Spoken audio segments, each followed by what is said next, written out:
మిత్రులందరికీ నమస్కారం. అందరికీ కూడా కృష్ణాష్టమి శుభాకాంక్షలు. ఫ్రెండ్స్, మనకి ఈరోజు డిఎస్సికి సంబంధించి అప్డేట్స్ ఏందనేది ఒకసారి పరిశీలన చేసినట్లయితే మనకి ఆంధ్రజ్యోతి న్యూస్ పేపర్లో మెయిన్ ఎడిషన్లో ఈ ఆర్టికల్ అయితే రావడం జరిగింది. ఇక్కడ డిఎస్సి అంశానికి సంబంధించి చూసినట్లయితే ఈ నెలాఖరుకు 16,347 టీచర్ పోస్టుల భర్తీ అంటూ ఒక పాయింట్లో మెన్షన్ చేశారు. మనకి నిన్న స్వతంత్ర దినోత్సవ సందర్భంగా సీఎం చంద్రబాబు నాయుడు ఈ అంశాన్ని అయితే ప్రస్తావించినట్లు తెలుస్తుంది. దానికి సంబంధించిన ఇన్ఫర్మేషన్ అంతా కూడా ఇక్కడ మీరు స్క్రీన్ మీద చెక్ చేయొచ్చు.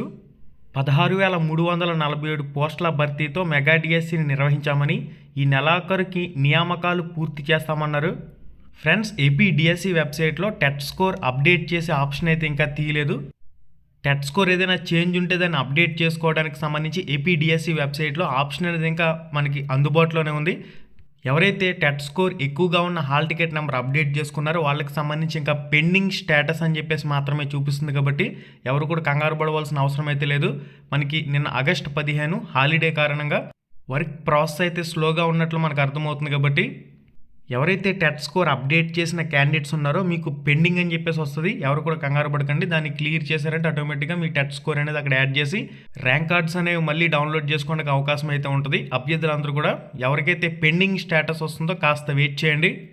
ఏపీ డిఎస్సి వెబ్సైట్లో క్యాండిడేట్ లాగిన్ చేసి కూడా మీకు క్లారిటీగా చూపిస్తాను.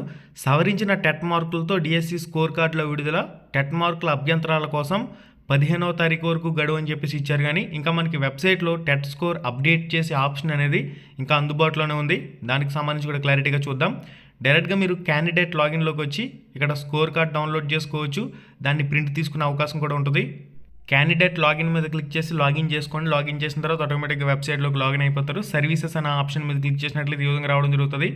డిఎస్సి 2025 రిజల్ట్ మీద క్లిక్ చేసి పైన ప్రింట్ అనే ఆప్షన్ మీద క్లిక్ చేసి పీడిఎఫ్ ఫార్మేట్ రూపంలో సేవ్ చేసుకోవచ్చు. Ctrl+P అని చెప్పేసి టైప్ చేసి కూడా మీరు ప్రింట్ అయితే తీసుకోవచ్చు. కంప్యూటర్లో అయితే, మొబైల్లో అయితే పీడిఎఫ్ ఫార్మేట్ రూపంలో సేవ్ చేసుకోవచ్చు. టెట్ డీటెయిల్స్ అప్డేట్ ప్రాసెస్కి సంబంధించి ఇక్కడ మనకి ఇంకా ఆప్షన్ అనేది అందుబాటులోనే ఉంది. ఇక్కడ దీని మీద క్లిక్ చేసినట్లయితే central TET are AP TET అని చెప్పేసి అడుగుతుంది. అంటే మీకు ఇక్కడ స్కోర్ కార్డులో తక్కువ మార్కులు వచ్చిన టెట్ స్కోర్ తీసుకున్నట్లయితే, ఒకవేళ ఎక్కువ స్కోర్ వచ్చిన TET marks hall ticket number మీ దగ్గర ఉన్నట్లయితే దాన్ని ఇక్కడ యాడ్ చేసుకుని మీరు గెట్ జనరేట్ ఓటీపీ క్లిక్ చేసి మీకు ఎక్కువ మార్కులు ఉన్న టెట్ స్కోర్ని అప్డేట్ చేసుకునే అవకాశం అయితే ఉంటుంది.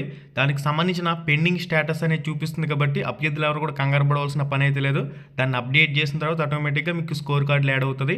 ఇక కొంతమందికి ఈ విధంగా మెసేజ్ అయితే రావడం జరిగింది. నార్మల్ మెసేజ్ అనేది, dear candidate please download your score card in DSC candidate login అని చెప్పేసి మనకి ఏపీ గవర్నమెంట్ నుంచి ఈ విధంగా ఒక మెసేజ్ అయితే నార్మల్ మెసేజ్ అనేది రావడం జరిగింది. ఓకే, స్కోర్ కార్డులు డౌన్లోడ్ చేసుకోండి అనే ఉద్దేశంలో మనకి ఈ మెసేజ్లు అయితే వచ్చాయి. దీని గురించి కూడా చాలామంది సెలెక్ట్ అయిన క్యాండిడేట్లకి మెసేజ్లు వచ్చాయని చెప్పేసి కూడా అనుకుంటున్నారు. అలా ఏం లేదు. ఫైనల్ సెలక్షన్ లిస్ట్లో ఎవరి నేమ్స్ అయితే ఉన్నాయో వాళ్ళు సర్టిఫికేట్ల వెరిఫికేషన్కి హాజరవుతారు. ఫైనల్ సెలక్షన్ లిస్ట్లో ఉంటే మీకు జాబ్ వచ్చినట్లు. అప్పటి వరకు కూడా వెయిట్ చేయండి దయచేసి. మెసేజ్లు వచ్చాయని చెప్పేసి కూడా ఏం పట్టించుకోవాల్సిన అవసరం లేదు. అసలు వ్యాలిడ్ పాయింట్ అయితే కాదు ఇది.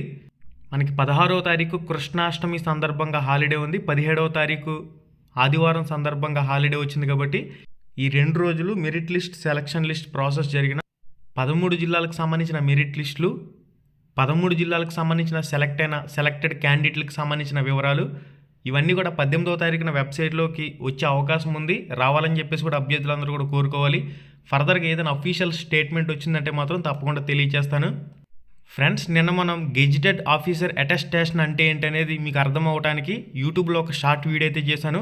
దయచేసి సెలక్షన్ లిస్ట్ వచ్చిన తర్వాత మాత్రమే గెజిటెడ్ ఆఫీసర్ అటెస్టేషన్కి సంబంధించి సెలక్షన్ లిస్ట్ వచ్చిన తర్వాత ఎవరైతే సెలెక్టెడ్ క్యాండిడేట్లు ఉన్నారో వాళ్ళకి సంబంధించి ఏ విధంగా గెజిటెడ్ ఆఫీసర్ అటెస్టేషన్ చేయించమంటారా లేదా అనేది మనకి సెలక్షన్ లిస్టులో వచ్చిన తర్వాత ఫుల్ క్లారిటీ అయితే వస్తుంది. కాబట్టి అప్పటి వరకు వెయిట్ చేయండి. అసలు గెజిటెడ్ ఆఫీసర్ అటెస్టేషన్ అంటే ఏంటనేది మీకు అర్థమవుతుంది. యూట్యూబ్ షార్ట్ ఒకటి చేసాను, మన ఛానల్లో ఉంటుంది, మీరైతే చెక్ చేయొచ్చు. ఆల్రెడీ మెరిట్ లిస్ట్ వచ్చిన తర్వాత ఏ విధంగా మనకున్న పోస్టులని చెక్ చేసుకోవచ్చు అనేది మన ఛానల్లో ఒక వీడియో ఉంది. మళ్ళీ చాలామంది అడుగుతున్నారు, సార్ ఇంకొకసారి చేయండి. అసలు మెరిట్ లిస్ట్ వచ్చిన తర్వాత మనకున్న పోస్టులని ఏ విధంగా ఏ ఆర్డర్లో చెక్ చేసుకోవాలి ఏంది కథ అనేది ఆ వీడియో, నెక్స్ట్ వీడియో నేను కంపల్సరీగా చేసే ప్రయత్నం అయితే చేస్తాను. ఫుల్ క్లారిటీగా అసలు మెరిట్ లిస్ట్, మనకున్న పోస్టులు ఏ విధంగా చెక్ చేసుకుంటే జాబ్ వచ్చింది లేనిది తెలుస్తుంది అనేది క్లారిటీగా ఇంకొక వీడియో నేను చేసే ప్రయత్నం కూడా చేస్తాను. కాబట్టి వెయిట్ చేయండి. మళ్ళీ వీడియోలో మళ్ళీ కలుసుకుందాం. శుభం, ధన్యవాదాలు.